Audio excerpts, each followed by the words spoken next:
So ideally you could do this after you've washed your bike, or in this case we've just finished our ride. I'm going to check it over and make sure it's ready for the next ride, because I don't want to be rushing around in a mad panic half an hour before I'm supposed to meet my friends. Okay, so the first check I'm going to do is on the headset. It's such a horrible feeling when you're rattling down a trail and you can feel that unnerving knocking in the headset.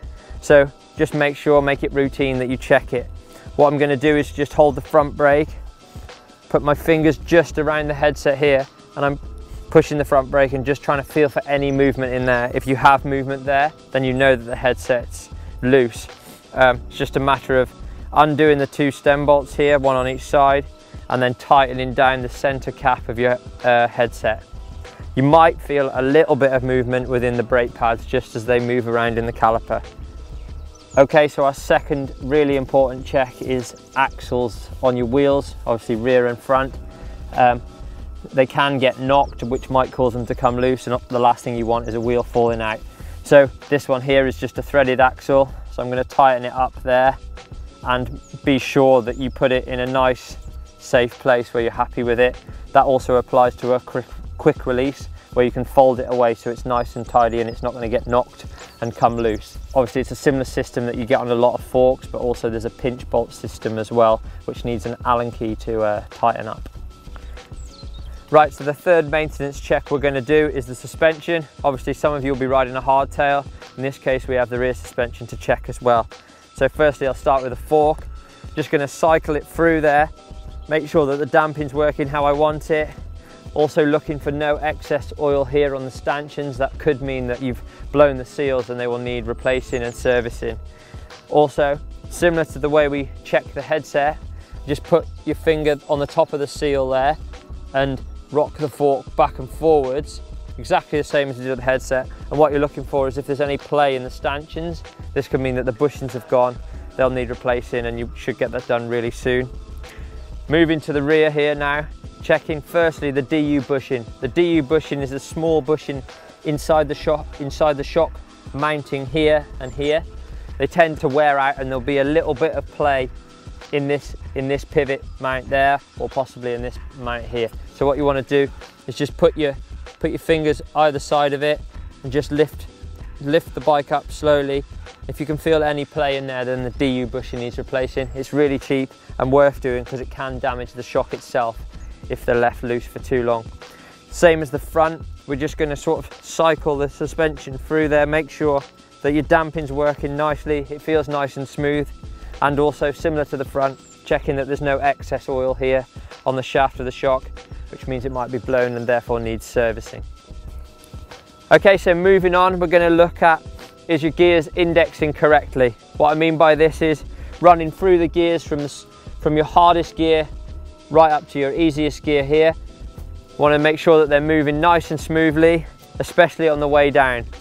As your gears are dropping down, if they're slow, it means there's some stiction in the cable and perhaps it needs lubing or replacing the cable, possibly the inner, the outer, or both. If you can get a friend to lift your seat slightly, you can run through the gears stationary, or simply just ride around the car park up and down your gears, making sure that they all index nicely. So now we're on to the chain for our maintenance checks. What we're looking for is that we have no stiff links firstly.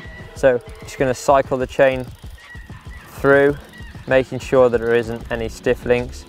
These will obviously cause you a lot of problems with possibly gears slipping, and they won't run smoothly through your derailleur or device like we have here, so they will need replacing before your next ride. Another thing that's worth doing is keeping your chain nice and clean and well lubed. If it's dirty, it'll tend to wear out the cassettes more quickly, and also the chain rings. So keep it fresh, it'll last you a bit longer. So it's worthwhile mentioning that you should keep an eye on your chain for wear. There's a little tool that will check how worn your chain is.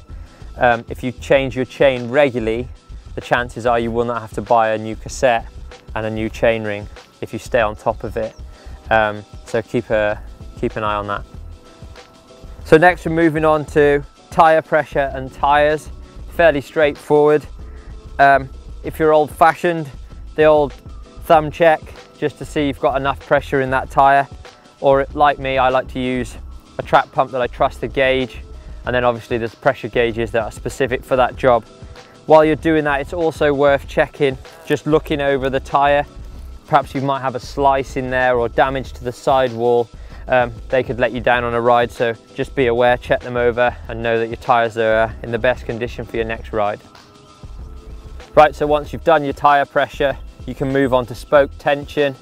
You might have a little buckle that needs addressing from your last ride. So first of all, let's do spoke tension. Just a simple case of squeezing the spokes together and checking that they are at a good tension, and what you're looking for is an even tension throughout the wheel. If you've had an impact, it'll cause sort of a little dent in the rim, and then these spokes will become loose. So as I said, even tension, and you might need to just go around them with your spoke key. Don't go mad, just put like a quarter of a turn on them and make sure that you get an even tension throughout your wheel. It's worth mentioning that the back wheel really tends to take the brunt of the action, and most of the damage will be caused back there and not so much in the front. So how do you check for a worn bottom bracket? Well, the easiest way is to just grab hold of the crank arms here and then just try and rock the cranks from side to side. If you feel any movement in there, you know that your bearings are damaged. Also, a second way of telling if your bottom bracket is worn, if you spin the cranks backwards and you feel like sort of a grating and grinding through the pedals, you know that the bottom bracket is worn and the bearings need replacing. Okay, so now we're going to check that your brakes are working nicely and you've got a nice solid feel in the lever. So you just want to apply the levers and make sure that they feel nice and solid. If they do feel spongy or they're pulling in towards the bar, it probably means that they need bleeding, flushing through and fresh fluid. Check the levers are working there.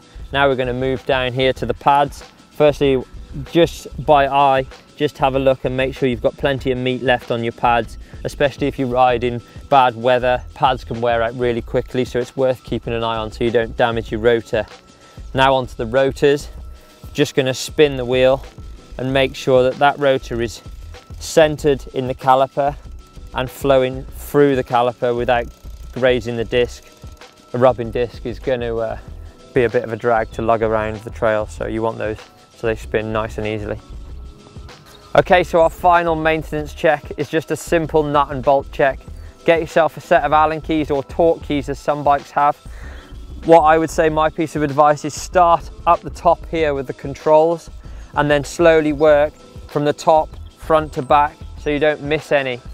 A good point, and I see this a lot, is people really murder the bolts, cause them to seize, or they round the tops off and they cause a lot of problems trying to get them undone. You have to replace the bolts, it's just a bit of a nightmare. So get yourself a torque wrench if you want to be really specific. A lot of the things have torque indications on them of how tight they should be, but usually just firm but not really tight is a sort of a good middle ground to go for. So there you go, that's our 10 maintenance checks done. Really good habit to get into, especially if you can get into a routine of doing it after every ride. You're going to be prepared for the next ride and ready to go. If you think that we've missed any, please feel free to leave them in the comments below. We'd love to hear what you think. So for more videos from GMBN, click up here for Neil's How to Pump Like a Pro, and for Cy Richardson's How to Get Home When You've Snapped Your Gear Cable video, click down here. And obviously, don't forget to subscribe to us here at GMBN. Click on me.